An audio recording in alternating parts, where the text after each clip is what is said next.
Siempre comenzamos por siempre los antecedentes históricos, la introducción y así sucesivamente hasta llegar al tratamiento. Em, Dentro de los antecedentes históricos o una breve reseña histórica, pues nosotros tenemos que mencionar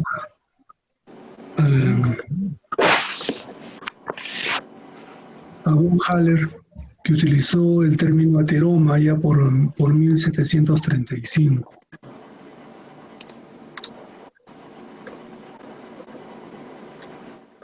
Luego, el gran Cuvier, un médico francés, llamó la atención, ¿no?, sobre la consecuencia de los coágulos sanguíneos en las zonas donde había esclerosis, ¿no?, en la aparición de la gangrena.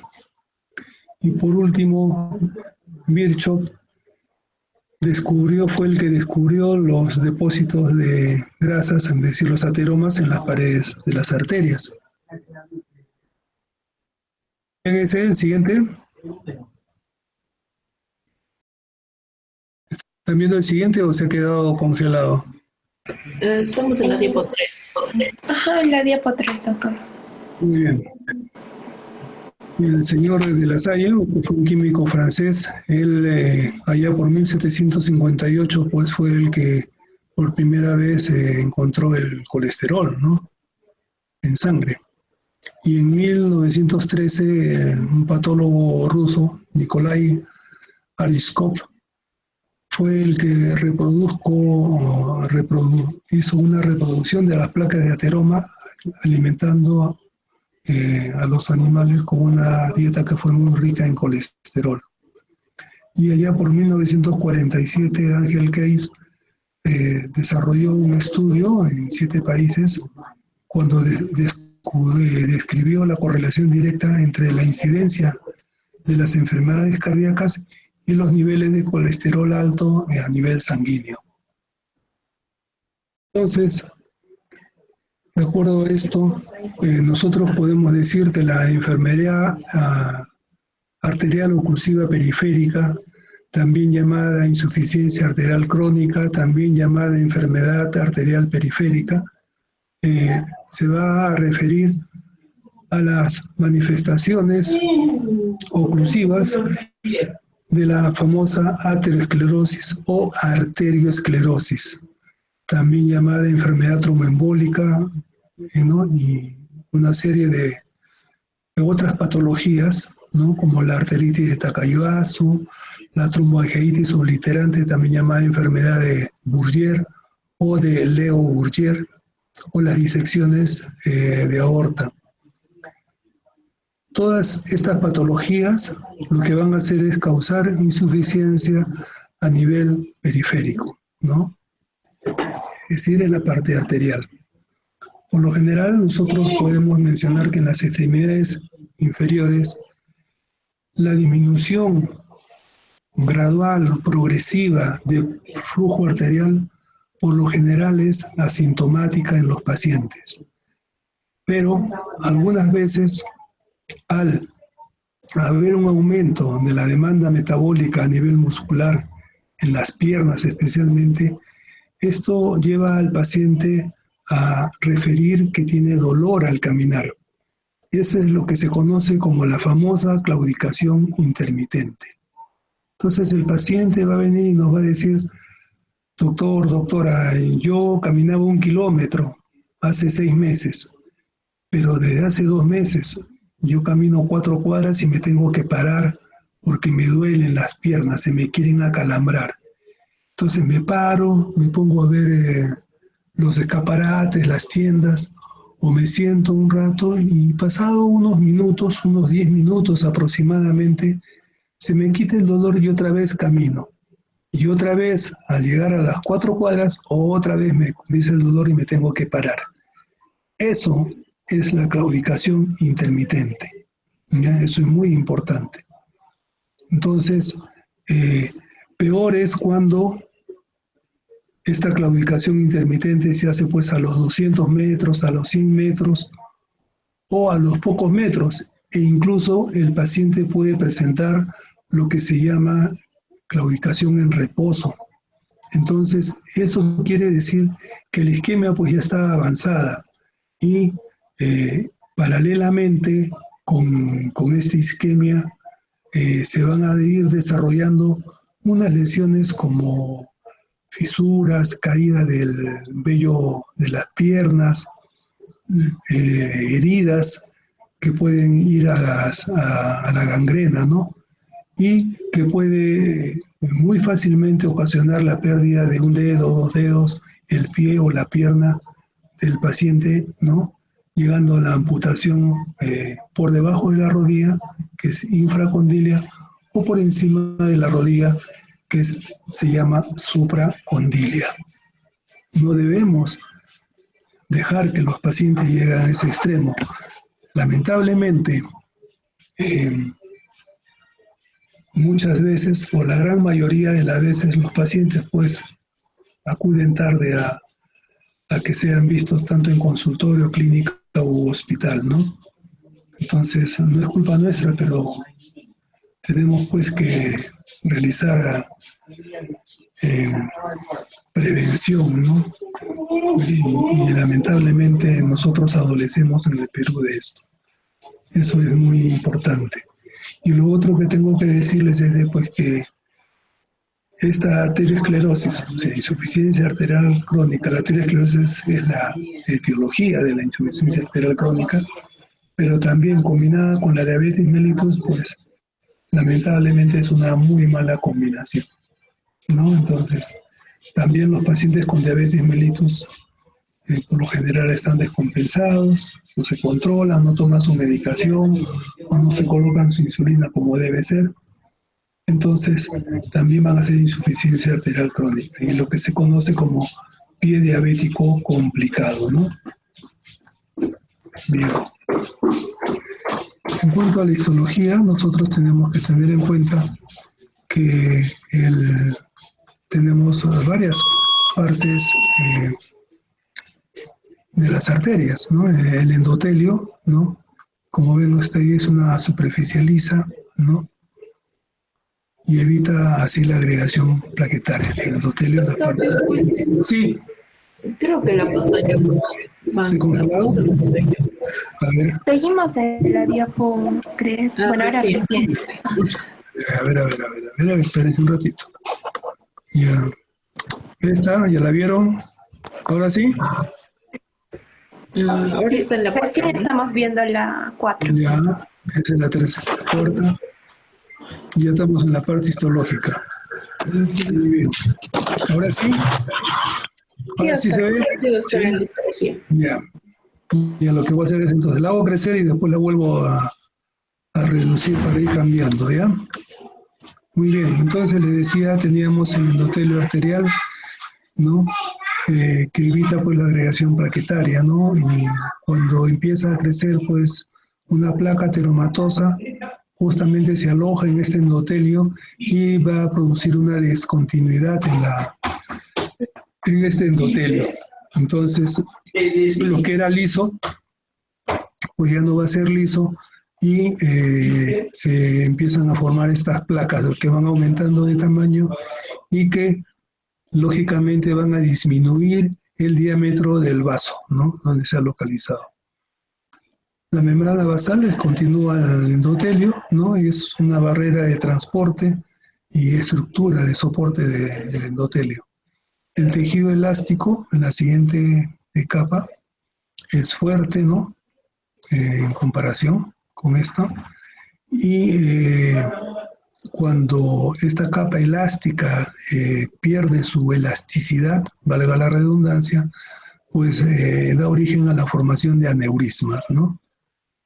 La capa de colágeno eh, también, cuando hay mucho colágeno en la arteria, pues esta se va engrosando y va a producir un proceso inflamatorio. Este es conocido como arteritis.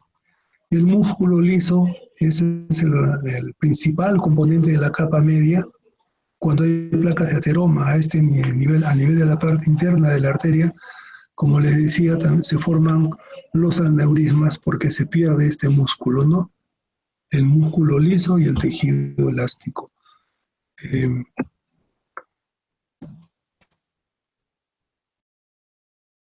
¿En la siguiente?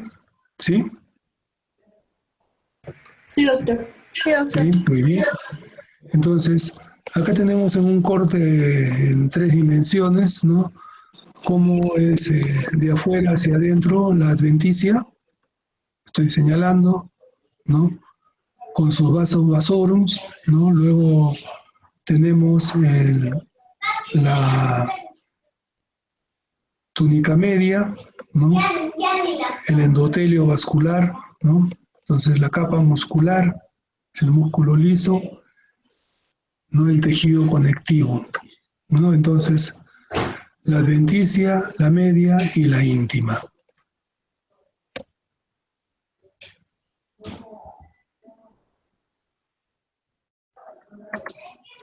Entonces la túnica íntima, el endotelio, como les mencionaba, es plano, simple, con una membrana basal interna.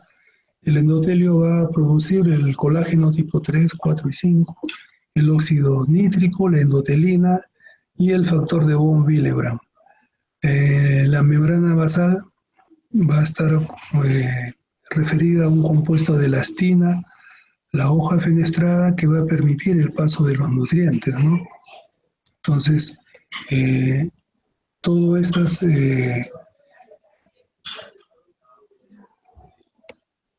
van a ser la parte de las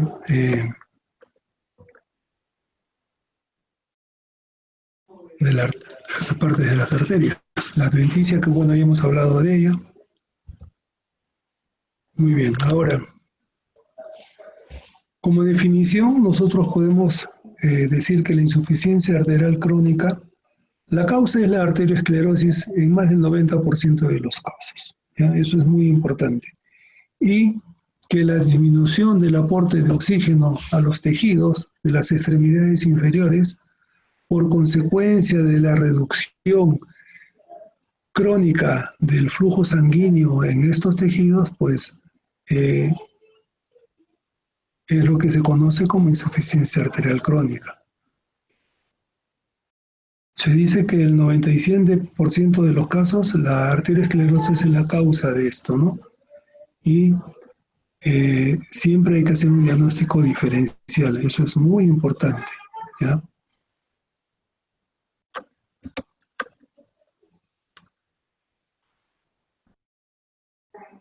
En cuanto a la epidemiología, se dice pues de que, por ejemplo, en los Estados Unidos hay una prevalencia de enfermedad arterial crónica en un 12% de su población, es bien alta. También de que podemos decir que la arteriosclerosis realmente se inicia desde que nacemos. Imagínense ustedes, el hecho de que unas personas sean portadores de arteriosclerosis, o sea, desarrollen la enfermedad desde que nacen y otras no, pues eso depende de la parte genética de cada persona, ¿ya? Entonces, por ejemplo, cuando estos pacientes, entre un 50 y 75% por ciento de los pacientes tienen enfermedad periférica, también se supone o se dice que va a presentar enfermedad coronaria o enfermedad cerebrovascular. Bien. Entonces, ¿qué es lo que sucede? Lamentablemente, pues la enfermedad coronaria muchas veces pasa como silenciosa, ¿no?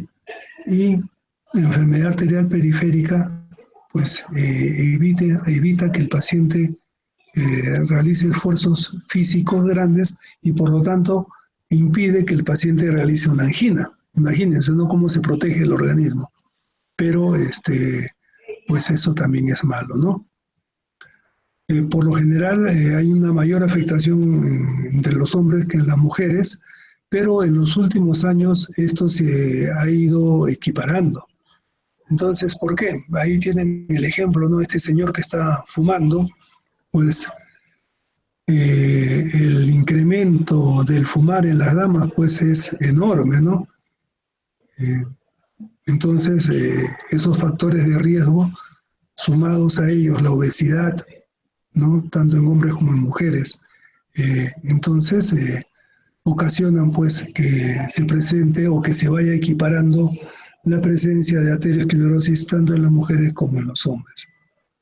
Y lo otro es que tanto los factores de riesgo, tanto para hombre y mujer, pues son los mismos, ¿no? De la edad avanzada, la hipertensión arterial, la diabetes, ¿no? La dislipidemia, el tabaquismo, ¿no? Son pues los otros factores de riesgo para que las personas pues desarrollen no solamente la arteriosclerosis, sino repitiendo de que es una enfermedad realmente de todo el organismo y el paciente pueda presentar enfermedad coronaria, enfermedad cerebrovascular. Por ejemplo, en unas estadísticas, la prevalencia, según la edad, el 3 a 10% de la población mundial presenta arteriosclerosis, insuficiencia arterial crónica. Mayormente en pacientes mayores de 60 años aumenta de 15 a 20%. Como les mencioné, hay 4 veces más frecuente en hombres que en mujeres, pero ya esto ha disminuido, ya es 2 por lo menos. Y la incidencia anual en pacientes mayores de 65 años ahora es de 2 hasta 3%. Otro dato es que la amputación que se presenta en los pacientes portadores de arteriosclerosis ha ido entre el 1 al 7%, ¿no? Entonces son datos a tener muy en cuenta, ¿no? Yo lo que más veo realmente son pacientes con pie diabético, es lo que más trato. Nosotros tenemos una unidad de pie diabético en la clínica donde trabajo con un traumatólogo y los dos hacemos el tratamiento, las cirugías de estos pacientes, ¿no? Entonces tenemos una buena casuística, infelizmente con la ayuda de Dios, pues hemos perdido muy pocas piernas, ¿no? Tenemos más de 150 operados en 5 años, ¿no? Y hemos perdido 8, no más de 10 piernas de todos los pacientes. Entonces, hay una incidencia baja de amputaciones, ¿no? Infracondylias como supracondylias. Por lo general, hacemos amputaciones económicas de 1, 2, 3, todos los dedos, ¿no? O también extrayendo los metacarpianos, ¿no? Es lo que vamos haciendo. Entonces, también los pacientes asintomáticos es un alto porcentaje más que los sintomáticos.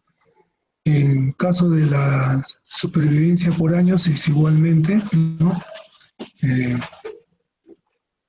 También hay una alta incidencia en los pacientes, o sea, menor incidencia en los pacientes de mayor edad.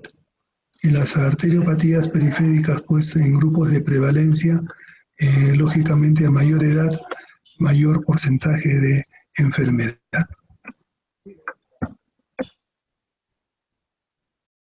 En cuanto a la etiología, como les dije, la principal es la causa de la arteriosclerosis, pero hay otros que se suman, ¿no? La displasia fibromuscular, la vasculitis arteriopática diabética, como les mencioné, que es el otro problema, alguna compresión extrínseca, que es raro, embolias, traumatismos, arteritis por radiación o la enfermedad de Bourrier. La enfermedad de Bourrier o de Leo Bourrier, como leyeron en la presentación, se produce en la aorta abdominal y en las ilíacas.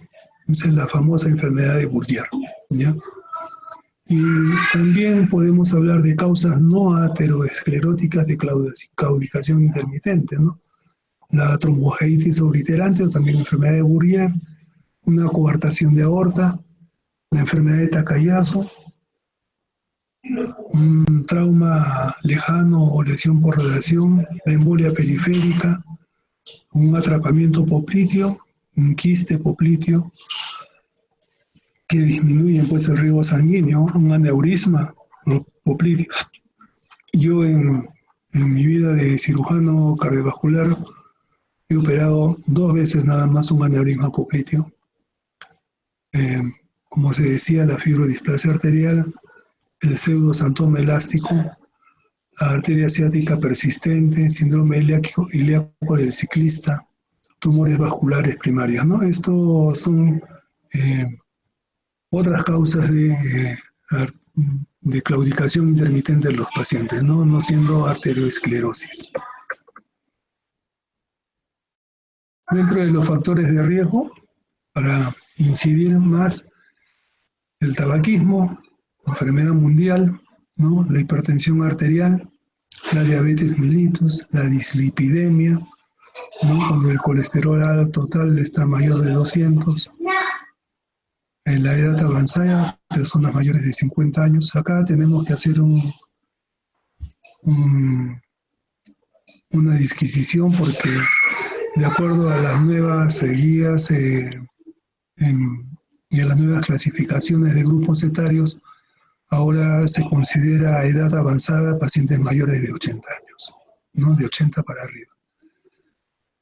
La hiperhomocisteinemia, la obesidad cuando la persona tiene un índice de masa corporal mayor de 30 y no dejar de lado la historia familiar pues de las personas que hayan tenido una enfermedad arterial periférica o insuficiencia arterial crónica, enfermedad coronaria o accidente cerebrovascular.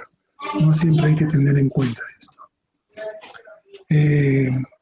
Bueno, el tabaquismo nosotros ya sabemos que produce pues vasoconstricción y acá esto va a producir problemas en las arterias, turbulencias y van a facilitar el depósito de las placas de colesterol. Entonces, pues lamentablemente empiezan a aumentar la síntesis de proteínas a nivel hepático y esto ocasiona pues que sigan aumentando las placas de colesterol y se produce una rueda sin fin. Entonces, resumiendo, en la fisiopatología, pues la lesión endotelial va a producir una migración de los monocitos, células espinosas, va a haber una separación del endotelio, la migración de músculo liso que va a ir hacia la capa íntima y pues ahí se convierten en células espumosas. Y pues lamentablemente tenemos esto, ¿no? Ahí tiene un vaso normal, un diámetro transversal y longitudinal. Cuando se empieza a formar la estría grasa, luego esa progresa a una placa fibrosa, ¿no? Luego a una placa estable. Aquí es cuando está formándose la isquemia crónica en el paciente. Y luego cuando la placa es inestable ha crecido más y se produce la isquemia aguda. ¿Por qué? Porque se ha disminuido notablemente el diámetro del vaso, como lo ven ahí. Aquí tienen ustedes una ortografía, ¿no? En la cual, esta es una enfermedad de Bourget. Hay lesión en la aorta abdominal, de la aorta abdominal, y hay compromiso de las arterias ilíacas. Miren, más compromiso de la ilíaca izquierda, ilíaca primitiva izquierda, que de la ilíaca primitiva derecha, ¿ya? Entonces, se trata de una compensación de vasos colaterales, ¿no? A través de las arterias lumbares, pero no es suficiente y esto tiene que ir a un tratamiento quirúrgico. El tratamiento quirúrgico es reemplazar con un injerto en pantalón, es decir, un injerto aorto biiliaco para corregir esta arteriosclerosis, estas estenosis que hay en los vasos, ¿no? Y entonces así restablecemos el riego sanguíneo en estos pacientes.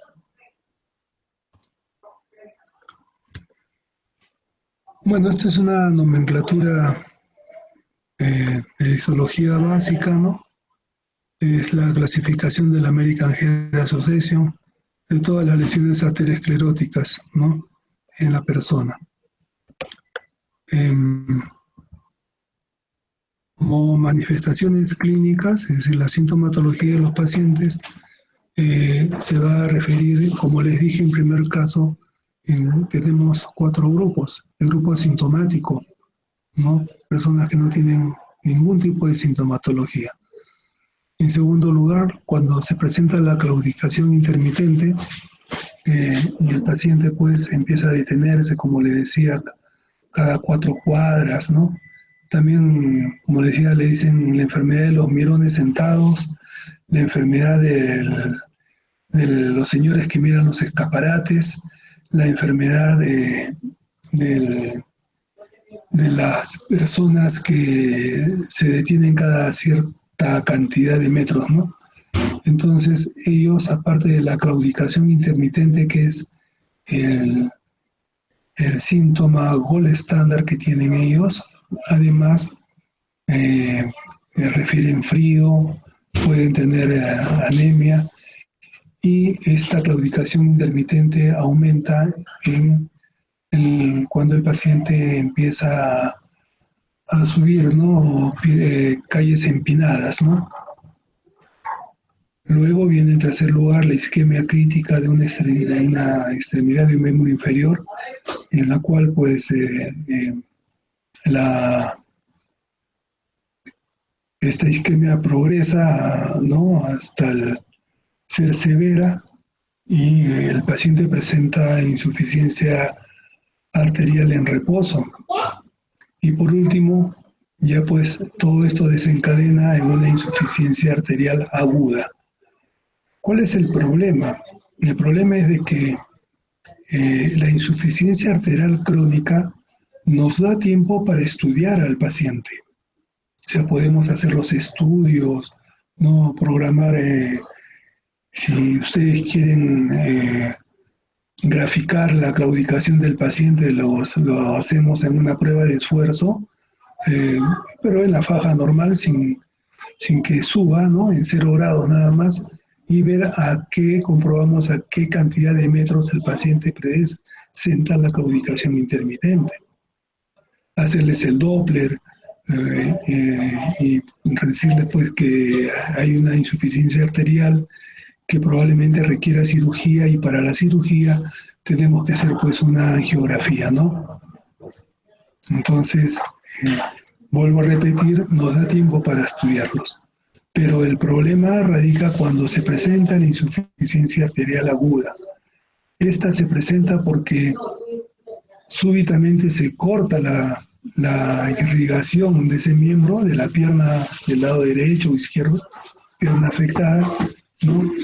Y presenta pues una coloración blanquecina y un dolor que no pasa con ningún medicamento, porque es dolor isquémico, o sea, ni la morfina pasa el dolor.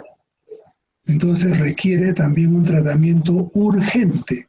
Tenemos 6, 8 horas para revascularizar ese miembro afectado, ¿no? Y se puede hacer a las 12 horas, a las 24 horas, 48, 72 horas, pero el resultado no va a ser el mismo, señoritas, ¿no? El resultado, vuelvo a repetir, no va a ser el mismo. Y es peor cuando el paciente tiene mayor edad. Una cosa es hacer una revascularización en un paciente de 40 o 50 años y otra hacerla en un paciente de 80 años, ¿ya? Ojo que la insuficiencia arterial aguda en este caso es por arteriosclerosis, por trombos por ateromatosis. Es diferente la insuficiencia arterial aguda que se presenta secundario a un traumatismo, a un accidente de tránsito, en el cual un paciente joven, ¿no? De 20, 30 años, presenta un traumatismo severo de un miembro inferior y se presenta insuficiencia arterial aguda. Ahí también hay que hacer bypass, hay que ver cómo restaurar la circulación para que el paciente no pierda el miembro afectado. Muy bien. En cuanto a la clínica, ¿no? Lo que normalmente hacemos es tomar algunos datos, por ejemplo, decirle al paciente dónde se localiza la molestia o el dolor, cuánto dura esta molestia, si empeora o mejora con el tiempo, ¿sí? O si la medicación que recibió fue buena o no. Entonces, tenemos que preguntarle, como les mencioné yo, cuántas cuadras, cuántos metros, por lo general una cuadra tiene 100 metros, ¿no? Entonces, cuántas cuadras tienen que pasar para que él sienta las molestias o siente la molestia pero sigue caminando, y a las cuántas cuadras se detiene por el dolor, ¿no?, que ha aumentado, y cuánto tiempo pasa entre que se detuvo y él puede reiniciar la marcha, ¿no? Eso es muy importante. ¿Ya? Entonces, ¿por qué? Porque así también descartamos otro tipo de claudicaciones, entre comillas, que pueden parecer una insuficiencia arterial crónica y no lo es. Entonces, como sintomatología, los pacientes presentan la claudicación intermitente, puede haber parestesias. Cuando el dolor aparece en reposo, quiere decir que ya estamos ante una insuficiencia arterial crónica, nosotros le llamamos reagudizada, o una insuficiencia arterial crónica severa. Al examen nosotros palpamos los pulsos, ¿no? Pero inicialmente cuando examinamos al paciente, primero es la observación. Por eso es de que el paciente, sea hombre o mujer, tiene que quedarse en paños menores, en trusa, ¿no? Y primero observamos ambos miembros inferiores, porque también puede tener la enfermedad arterial en los dos miembros inferiores y no solo en uno, ¿no? Entonces observamos ambos, en la coloración de los miembros inferiores, ¿no? Y luego lo que hacemos es tomar la temperatura. La temperatura de los miembros inferiores se toma con el dorso de la mano, no es con la palma, es con el dorso de la mano. Y podemos hacerlo de abajo a arriba o de arriba hacia abajo, ¿no? Entonces, y notamos la diferencia. Puede haber estado un poquito reducido, ¿no?, la temperatura, pero por lo general están casi iguales. Luego le hacemos elevar el miembro inferior, ¿no?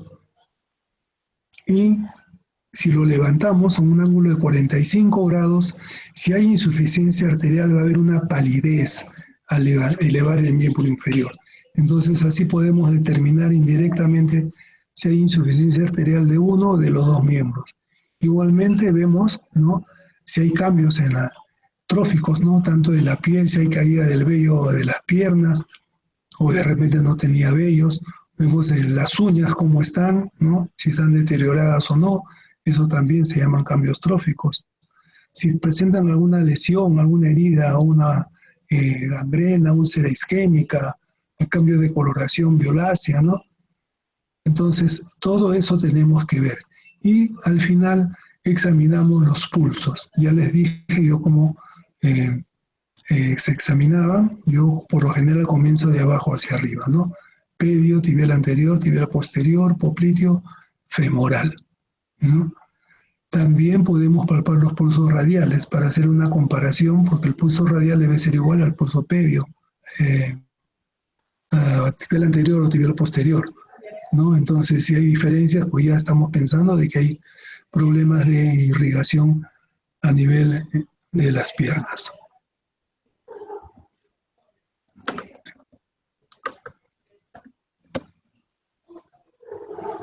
Muy bien. Bueno, este es los cuadros, cociente de probabilidades para la aparición de claudicación intermitente, ¿no? Son los factores de riesgo y aquí la causa de las probabilidades, ¿no? Vean ustedes el sexo masculino, el tabaco, ¿no?, son los que mayor probabilidades tienen, ¿no? Luego viene por cada 10 años, ¿no?, la edad, tenemos también la diabetes y un poco más alejado la hipertensión, la hipercolesterolemia, fibrinógeno. El alcohol mayormente no es problema, ¿no?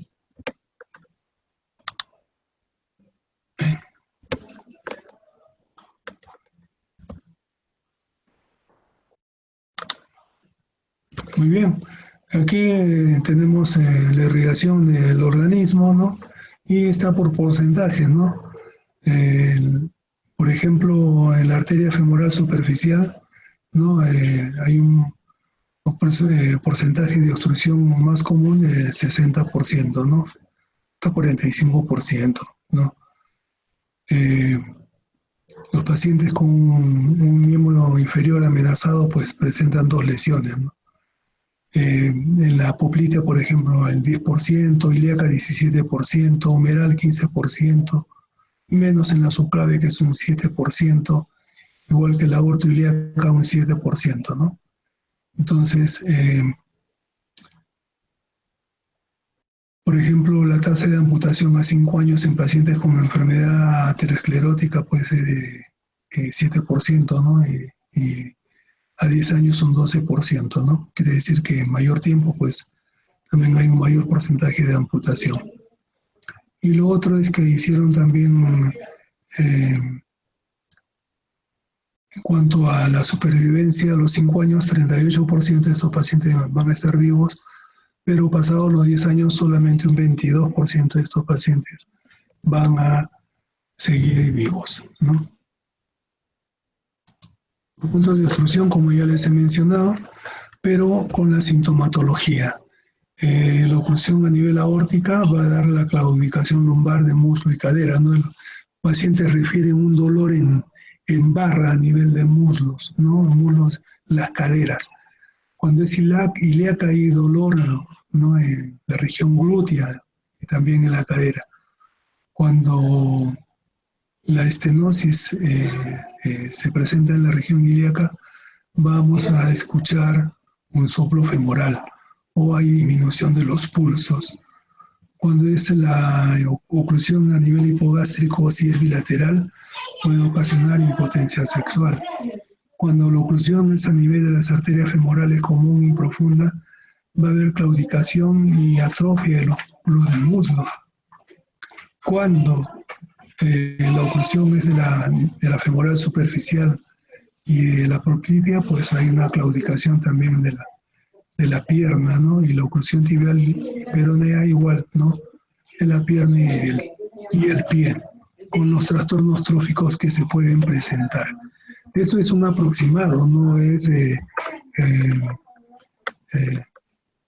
así bien, vamos a decir, no es 100% que se pueda presentar. Entonces, se dice de que cuando hay claudicación intermitente, el tabaquismo es un factor pues que va a ayudar, va a colaborar más en esto, ¿no? El paciente presenta una limitación física que puede llegar hasta el 50%, ¿no? Si nosotros realizamos el ejercicio que les decía, la banda sin fin en 0 grados, más o menos el método estándar va a ser 3.5 kilómetros que recorre el paciente, ¿no? Y si le ponemos una inclinación de 10 a 15% durante 5 minutos, ¿ya? Entonces, en cuanto a la claudicación intermitente, podemos mencionar de que por cada paciente que es sintomático o presenta claudicación intermitente, pues vamos a tener 3 pacientes que son asintomáticos, ¿ya? La claudicación intermitente también tenemos que decir que es variable de acuerdo a los hábitos de trabajo del paciente o de ejercicios físicos que puede realizar. Mayor frecuencia van a tener en los pacientes que no, en las personas que no hacen ningún ejercicio físico, ¿no? Es más difícil, ¿no? Que se presente en las personas que hacen ejercicio, porque al hacer ejercicio pues estamos llevando irrigación a los miembros inferiores y también creando irrigación colateral, ¿no? Luego, por lo general, la consulta médica van el 10% de los pacientes, imagínense, en la ciudad el 10% de los pacientes que presentan claudicación intermitente. Y peores, pues, en las zonas alejadas, ¿no? Ni el 50% van. Entonces, pues, tenemos pues que hacer controles. Valga lo que les vaya a decir, que, por ejemplo, cuando yo vine aquí a Arequipa el año 91, vine el 1 de abril del 91, a trabajar como cirujano de tórax y cardiovascular, habiendo terminado, gané un concurso. Cuando vine a los meses presenté 2 trabajos de investigación. Lamentablemente no, la dirección del hospital no le dio el pase, pero esa me ha hecho recordar en lo que estoy viendo en estos momentos, ¿no? Porque yo lo hacía en pacientes mayores de 50 años sin sintomatología y en pacientes mayores de 50 años con sintomatología o con, por ejemplo, diabetes mellitus, ¿no? Para estudiarlos y además hacer el índice tobillo-brazo en ellos. Entonces, justamente, miren ustedes ese trabajo, el 13% con índice tobillo-brazo anormal, con o sin sintomatología, y solamente el 24% de estos pacientes fue diagnosticado médicamente, ¿no? 24%, bien bajo. No me permitieron hacer el estudio y hasta ahora, ¿no? Sigue durmiendo el sueño de los justos en un escritorio de la gerencia. Tenemos la clasificación de Fontaine, también llamada de Ricci-Fontaine, tiene 4 estadios. El estadio 1 nos habla de la lesión detectable por un estudio arteriográfico o por el Doppler, ¿no? Más por el Doppler, sin que el paciente tenga molestias clínicas, porque lo que más hacemos es el Doppler, ¿no? La arteriografía la hacemos cuando ya hemos sospechado y el paciente vemos que realmente tiene la sintomatología y le decimos, señor, ¿tiene que operarse? ¿Quiere operarse o no? Porque si no quiere operarse, ¿para qué le hacemos el estudio angiográfico, no? Entonces, hacemos una angiotomografía muy simple, no se usa una baja cantidad de sustancia de contraste y normalmente lo hacemos desde la aorta abdominal y ambos miembros inferiores, así sea solo uno el afectado, porque mejor es tener y ver la funcionabilidad de ambos miembros inferiores, ¿no? Si no hay lesiones sospechosas de tener que ser revascularizables. El estadio 2 es cuando ya el paciente presenta una claudicación intermitente, una isquemia funcional.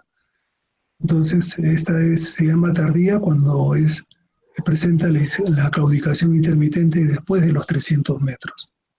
Moderada cuando es entre los 100 y los 300 metros. Y precoz o rápida cuando la claudicación es menor a los 100 metros. ¿No?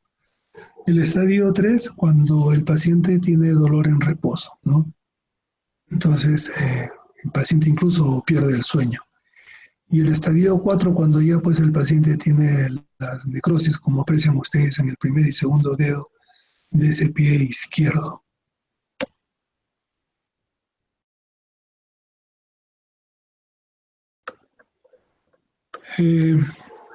Tenemos la clasificación de Fontaine, que bueno, es similar a la anterior.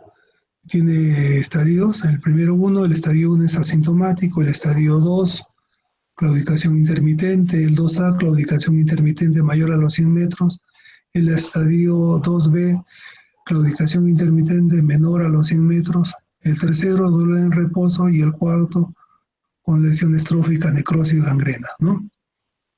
En cuanto a la clasificación de Rutherford, que es la otra clasificación ¿no? Ahí tienen para comparar ambas, la clasificación de Fontaine y Rutherford, ¿no? La de Rutherford tiene el estadio 0, que es asintomático, el 1-1, que es claudicación leve, 1-2, claudicación moderada, 1-3, claudicación severa o incapacitante, 2-4, que es dolor en reposo, 3-5, pérdida de tejido mínimo, y la 3-6, que es la pérdida de tejido mayor a 2/3 del pie.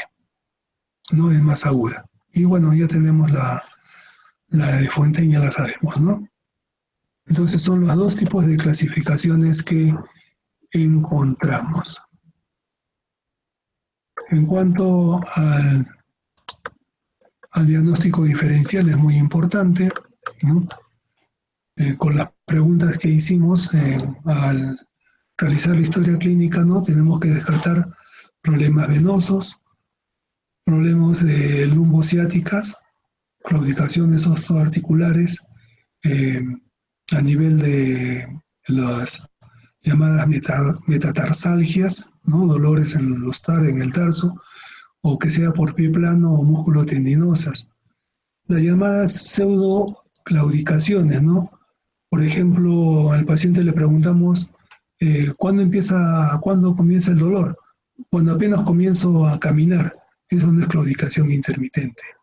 O mejora que cuando comenzó a caminar, ¿no? Una vez que comenzó a caminar mejoró el dolor, eso tampoco es claudicación. No cede con el reposo, tampoco es claudicación. Que aumenta al bajar cuestas o bajar escaleras, pues eso tampoco, ¿no? Y nosotros lo examinamos, palpamos los pulsos sin ningún problema, pues no hay ningún tipo de insuficiencia arterial crónica. En cuanto a la evolución, solo un cuarto de estos pacientes, o sea, un 25 de 100, van a presentar una claudicación pues significativa. La claudicación intermitente no va a producir no va a predecir la evolución de la insuficiencia arterial, ¿ya? Isquémica. El riesgo de amputación que se presenta en estos pacientes mayor a 5 años de enfermedad es de 1 a 3.3%. El mejor predictor, ¿no?, de deterioro de la pierna de un paciente es el índice tobillo-brazo, ¿no? Cuando es menor a 0.5, el índice tobillo-brazo normalmente es 1. Entonces, cuando es hasta 0.9 se considera normal. Leve, 0.8, 0.7. Cuando el índice es menor a 0.5 ya se considera grave, y muy grave es 0.3, ¿no? Por lo general, a las estadísticas que se han realizado, más del 50% de estos pacientes amputados nunca presentaron sintomatología 6 meses antes del problema, ¿no? Imagínense ustedes. Se presenta agudamente y lamentablemente pues van a la amputación, ¿no? Normalmente nosotros recibimos los pacientes con un tiempo de enfermedad de 2 semanas, un mes, entonces la cosa pues es seria, ¿no? La isquemia crítica, por ejemplo, acá tenemos un pie isquémico, ¿no? En el cual hay necrosis del tercer y el cuarto dedo, e incluso el quinto dedo, ¿no? Algo que se está haciendo es el implante de células madre, ¿no? Nosotros no hacemos eso, pero estamos en la posibilidad de poder realizar esto, ¿no? Entonces, la isquemia crítica de una enfermedad, de una extremidad, perdón, o miembro inferior, viene a ser la presencia de dolor en reposo, se lo dije, ¿no? Que no cede a la administración de analgésicos. Lógico, no va a ceder con analgésicos porque, como les repito, es un dolor isquémico, no pasa con analgésicos. Si el paciente presenta una herida que se hizo una úlcera y que no cicatriza después de 2 semanas de tratamiento y el índice tobillo-brazo es menor a 0.4, pues una isquemia crítica, pues, ¿no? Entonces, por lo menos se dice de que por cada millón de habitantes hay 220 pacientes que presentan este problema. Y los factores de riesgo, ¿no?, de la isquemia crítica de una enfermedad, pues la diabetes mellitus se suma en un alto porcentaje, ¿no? Y son 10 veces más frecuentes que con tabaquismo y con la edad. Entonces es más la combinación de insuficiencia renal crónica con diabetes.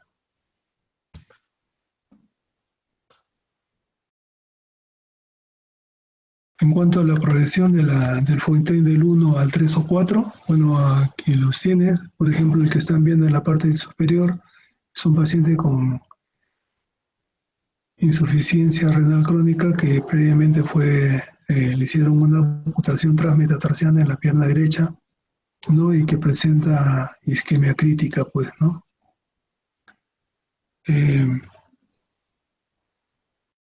En los estudios realizados, pues ellos observaron que 50%, como después les estoy repitiendo esa parte, ¿no? Previos a la amputación, a los 6 meses, no tenían ninguna sintomatología. El estudio de la Sociedad de Consenso Intertransatlántico, o sea, se refieren a Estados Unidos, Europa, la presión de tobillo es de 0.5 a 0.7 milímetros, ¿no? Que progresan del estadio 1 de Fontaine al 3 o al 4. Y se toma la presión en el dedo del pie, puede ser inferior a 30 o 50 milímetros de mercurio. Peor, si hacemos la presión transcutánea de oxígeno en el pie, no, esta va a ser inferior a 30 o 50 también milímetros de mercurio. Pero el índice tobillo graso es el que mejor y el que tenemos más facilidad para llegar a ellos, ¿no?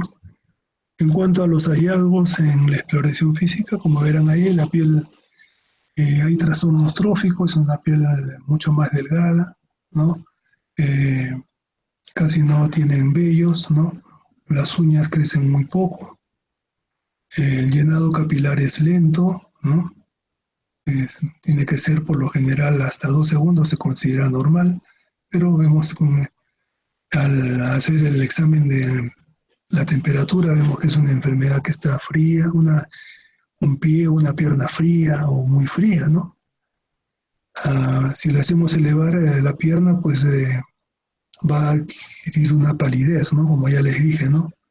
Y cuando la bajamos, pues aumenta su color, ¿no? Le llaman el signo del camarón, pues se pone roja. Si nosotros al hacer el examen de los pulsos, pues si no lo palpamos, pues los pulsos, entonces la obstrucción está ahí, ¿no? A ese nivel. Y la presión, pues como le dije, en el índice tobillo-brazo está baja.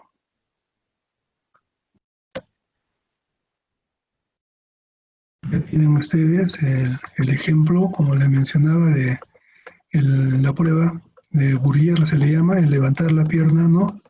El paciente está y levantamos la pierna a un ángulo de 45, 60 grados y la pierna se torna blanca, ¿no? Y al bajarlo, ¿no? Vamos a ver que va a aumentar el color en ese pie o pierna, ¿no? Pues el signo del camarón.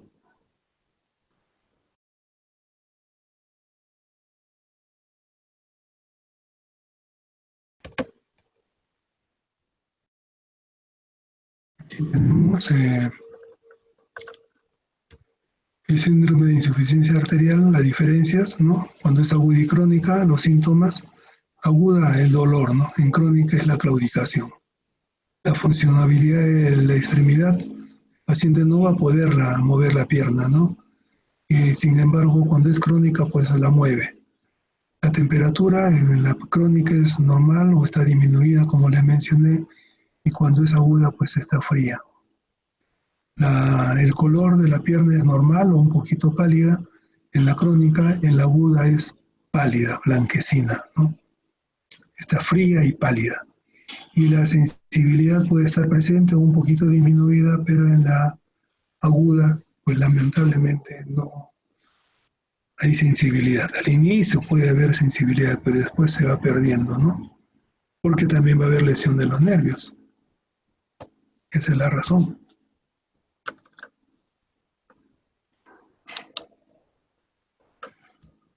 Luego, la piel, en cuanto es crónica, la piel está un poco adelgazada, brillante o pálida. En la piel del paciente con agudo está normal. Los anexos son normales, igual hay pérdida de vellos o uñas en la crónica. La masa macular está normal y la masa en la aguda, en la crónica, va a ir disminuyendo paulatinamente, ¿no? Los pulsos están ausentes, totalmente ausentes en la aguda.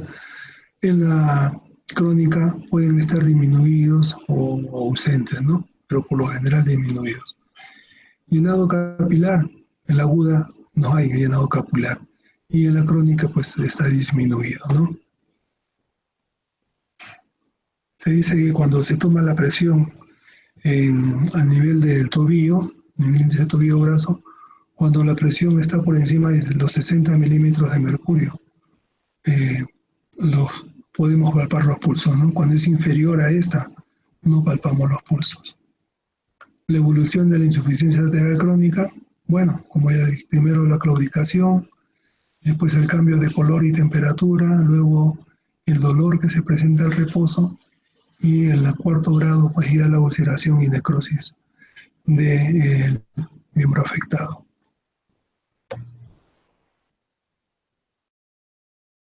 Para el diagnóstico, tenemos, como siempre yo he dicho, la historia clínica, ¿no? La amnesis, sintomatología, el examen físico que hacemos del paciente, y luego para corroborar nuestra sospecha diagnóstica, pues en primer lugar tenemos el Doppler, ¿no? El Doppler vascular o el ecodoppler. Antes podemos hacer el índice tobillo-brazo, porque lo único que necesitamos es un tensiómetro. Tomamos la presión en el brazo, luego lo hacemos en el tobillo del paciente, en el miembro afectado, ¿no? Y sacamos el índice tobillo-brazo. El Doppler, ¿no? El ecodoppler, ya le dije cuál es la diferencia. Y arteriografía ya no hacemos nosotros, lo que hacemos es el angioten, ¿no? La angioresonancia es lo mismo y es más caro. Entonces es un angioten en el cual nosotros pedimos angioten más reconstrucción. Eso es bien importante. Porque el angioten de por sí no nos sirve, porque no se ven claramente los vasos. Pero si nosotros pedimos angioten más reconstrucción, lo que hacen es sacar las partes óseas y musculares y solamente se dibuja el árbol arterial completo, ¿no? Nosotros preferimos pedir siempre de aorta abdominal y miembros inferiores. Y es más, con la reconstrucción se gira en 360 grados. Entonces no tenemos ningún problema en identificar las obstrucciones que se puedan presentar. Y al costado pues vemos cuando hay oclusión arterial crónica, la claudicación a larga distancia, ya sabemos que es el estadio 1 y 2, a corta distancia el 2B, el 3 y el 4. Hacemos el angioten, se ven estenosis segmentarias, como ustedes ven aquí. Esta es una estenosis. Esta es una estenosis segmentaria, ¿ya? O oclusivas, ¿no? Y pues nosotros lo llevamos a la cirugía. ¿Por qué? Porque hacemos arteriectomías, podemos hacer bypass con vena safena, y si no hay vena safena porque el paciente fue operado, pues ponemos injertos protésicos, ¿no? También se están colocando stents, nosotros no lo estamos haciendo por el momento. El problema es que los stents son muy caros, ese es el gran problema, ¿no? Y lógicamente hay que tener una práctica adecuada, ¿ya? Perdón. Entonces, aquí tenemos el pie de langosta, pie de camarón que le decía yo. Está rojo acá, después de haber levantado la pierna, llega más, se supone que llega más cantidad de sangre, pero no es así. La pierna normal, acá lo vemos igualmente, la diferencia. Las famosas úlceras en talón, acá hay mucho compromiso ya Y por lo general, cuando pasa esto y se hace la limpieza quirúrgica y ve que está comprometido el hueso, lamentablemente ya está perdido el pie.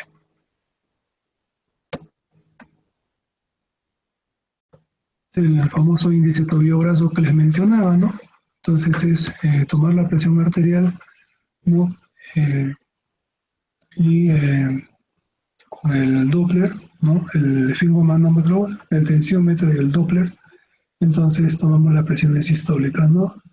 Y se mide en el brazo contra la del pie. Entonces, el valor límite, como les mencioné, 0.9, de 0.9 hasta 0.6 es la estenosis, vamos a llamarla leve, mayor de hasta moderada, podemos decir, menor de 0.5 ya es crítica, ¿no? 0.5 moderada, menor de 0.5 crítica. Es lo que podemos decir.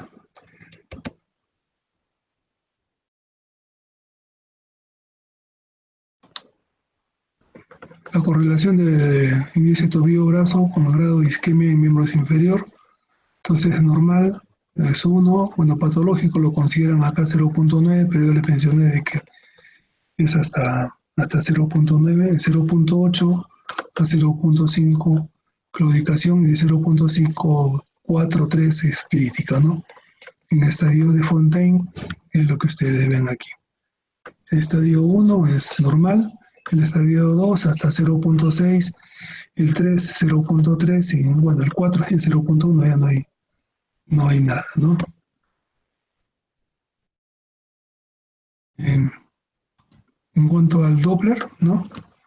Ya les mencionó que es la ayuda diagnóstica, en el cual nosotros vemos tenemos sonido, ¿no? El flujo y vamos pues examinando los pulsos y podemos seguir el trazado de las arterias y vemos dónde hay disminución o ausencia del flujo, ¿no? Entonces nosotros podemos decir más o menos dónde está la lesión, que la corroboramos con el angioten, como les mencioné.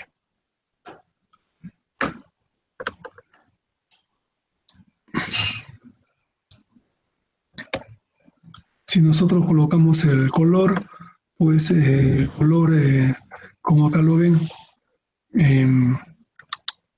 cuando vemos el color rojo, es que se acerca al transductor. Y vemos el color azul, es que se aleja, ¿ya? No es que haya diferencia, sino la diferencia está en que se acerca o se aleja. El de abajo es la onda de flujo, sistodiastólica, ¿no? Normal en una arteria femoral, carótida normal.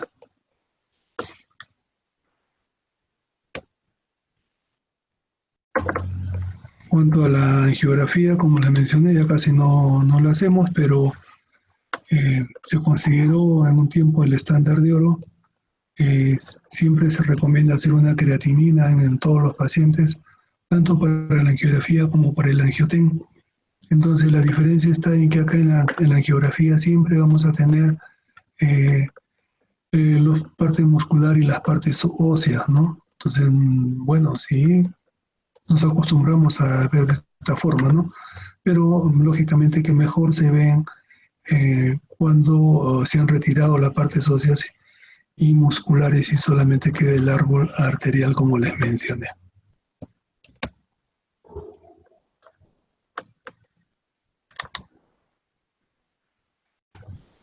Siempre cuando realizábamos nosotros, porque nosotros éramos los que hacíamos las angiografías, no las hacían los radiólogos, podía haber algunas complicaciones, ¿no? Hematoma, por ejemplo, o una oclusión, un trombito, o un pseudoaneurisma. También está descrito la fístula arteriovenosa, ¿no? Pero por lo general, gracias a Dios, nosotros no tuvimos mayor complicación. De repente un pequeño hematoma, pero nada más. En cuanto a la angioten, ¿no? Bueno, se coloca una vena la sustancia de contraste y se va a ver sin ningún problema el árbol arterial, ¿no? Pidiendo em,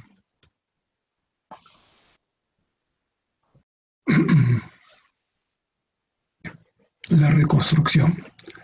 En cuanto al tratamiento, en primer lugar lo que tenemos que hacer es modificar los factores de riesgo de los pacientes, ¿no?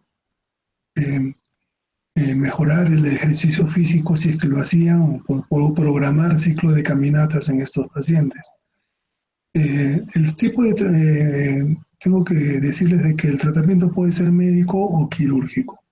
Cuando el tratamiento determinamos que el tratamiento va a ser médico, pues entonces instalamos la modificación de los factores de riesgo, el ciclo de caminatas, ¿no? Que va a ir progresando paulatinamente.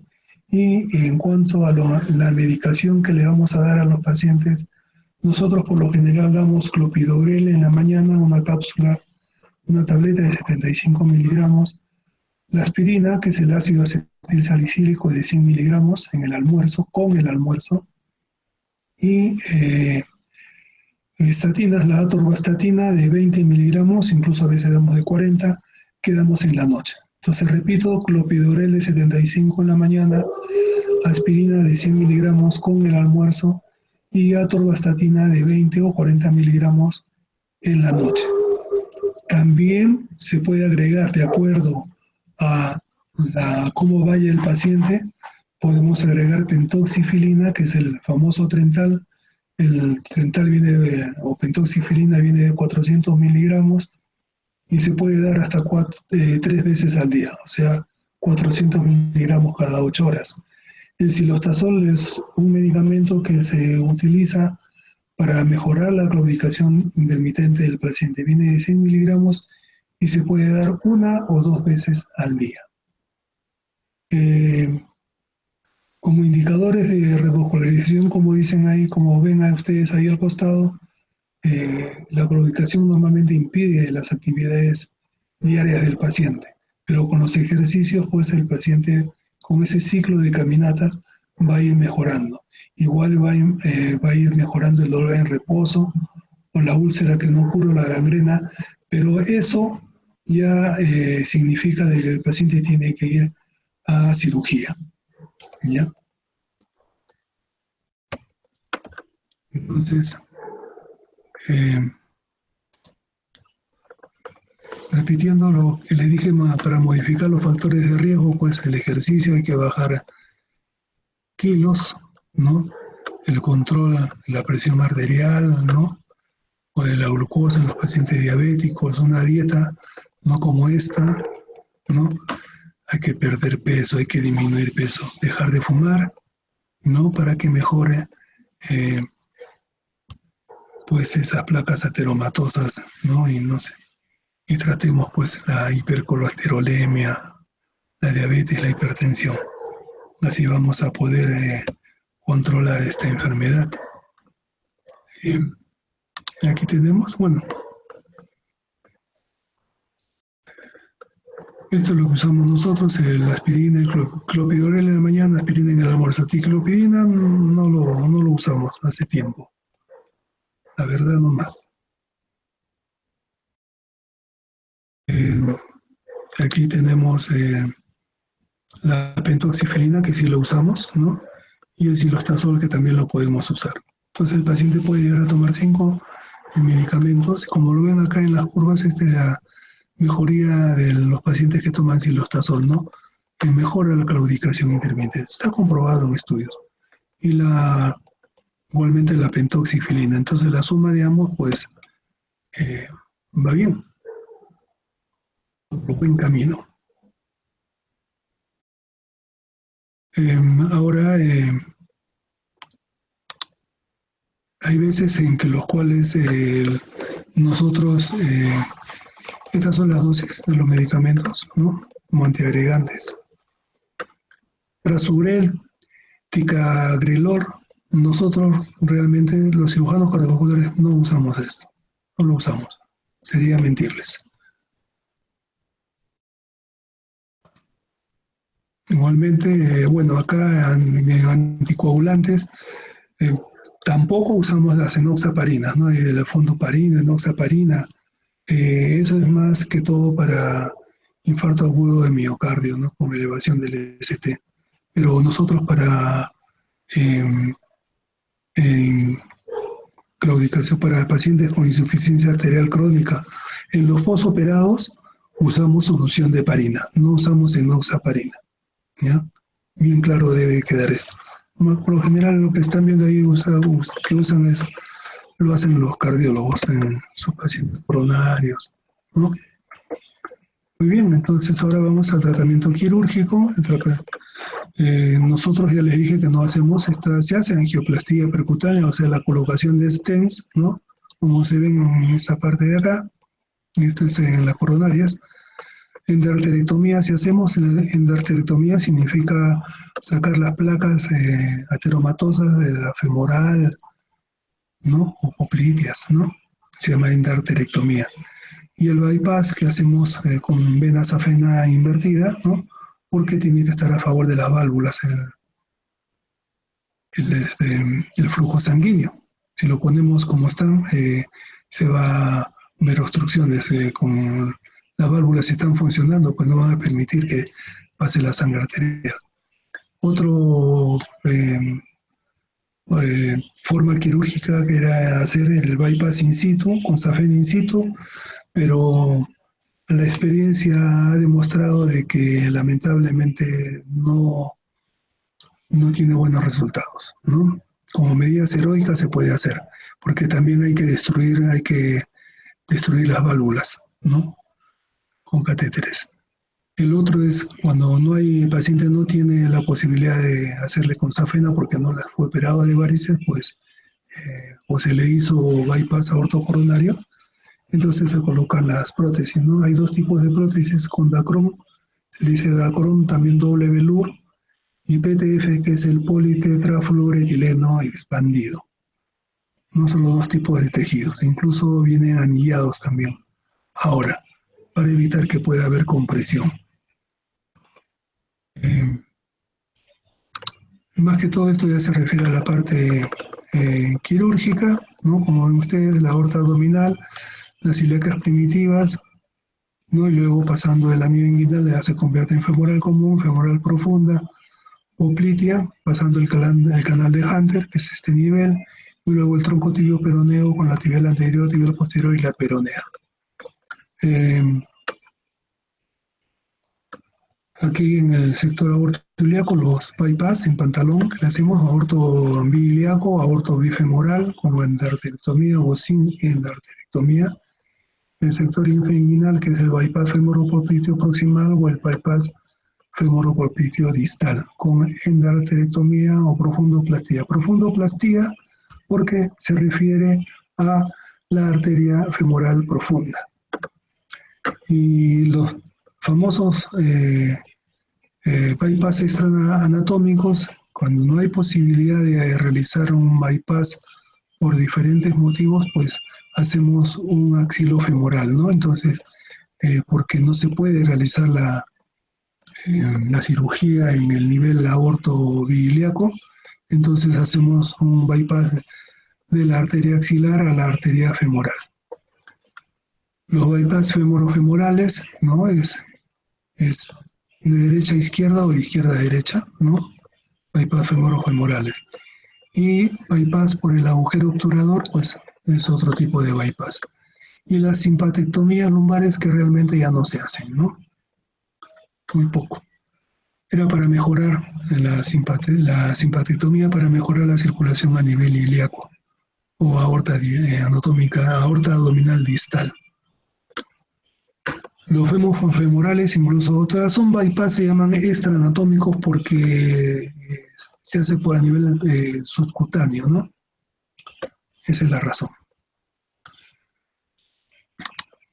Aquí tenemos la revascularización con una prótesis aorto-biiliaco, ¿no? Una prótesis aorto-biiliaco a las dos aortas, a las dos ilíacas, perdón. Entonces es término terminal aquí en la región de aorta, ¿no? Si usamos los clamps vasculares y Acá está haciéndose la endarterectomía, se sacan, ¿no?, las placas ateromatosas y luego se coloca un parche de safena o un parche de prótesis. Este es cuando se hace un bypass aorto fémoro-popliteo distal. Distal porque está por debajo de la rodilla, va al tronco tibio peroneo. Entonces realmente se llama bypass fémoro-popliteo distal con vena safena invertida. ¿Ya? Es lo que más hacemos, ¿no?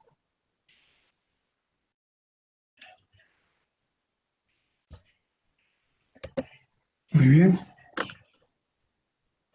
Aquí esto es cuando se hace el bypass aorto biliaco.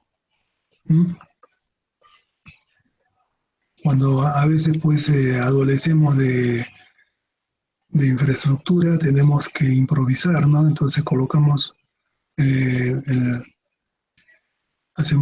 clampamos la aorta y colocamos el injerto, le hacemos un corte en bisel y hacemos la anastomosis. Esa se llama una anastomosis terminolateral, no es término terminal como la anterior. Y luego se hace también las anastomosis a las ambas ilíacas, también terminolateral. ¿Ok? Entonces, ese es un bypass aorto bilíaco. Bien, así también se puede disminuir el tiempo quirúrgico, ¿no? Y también se disminuye el tiempo el riesgo de infección en este tipo de pacientes. El desastre anatómico, como les mencioné, ¿no?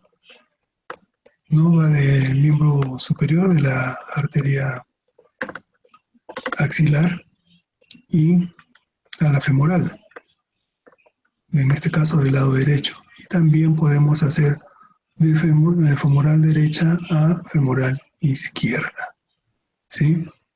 Entonces, esto sería un bypass axilo-bifemoral, así es su nombre. No, también es axilo-femoral, ¿no? Derecho, axilo-femoral izquierdo, o axilo-bifemoral, o fémoro-femoral, ¿ya?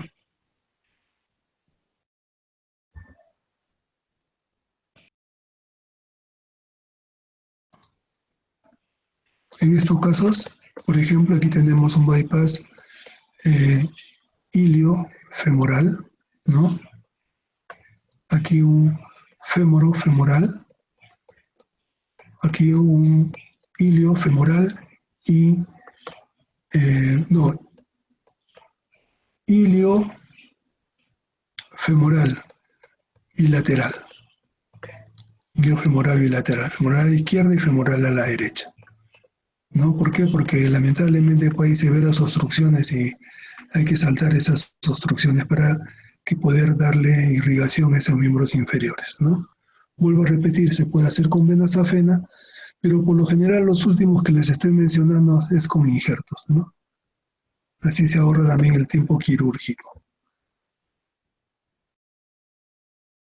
Aquí, el bypass femoropopliteo con vena safena. Acá tenemos la vena safena, se prueba y se invierte, ¿no? Tenemos que evitar que no haya ninguna fuga, porque si no va a haber sangrado después. Luego se pasa y se realizan las anastomosis, ¿no?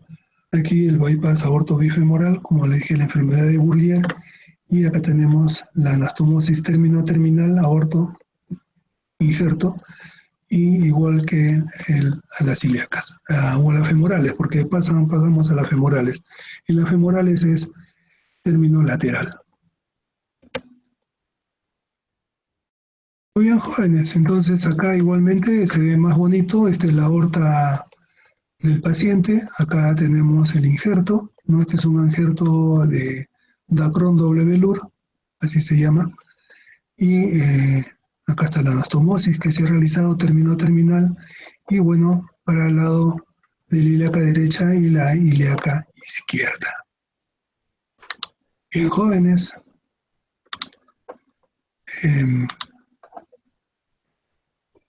como dice la canción, eso es todo por hoy.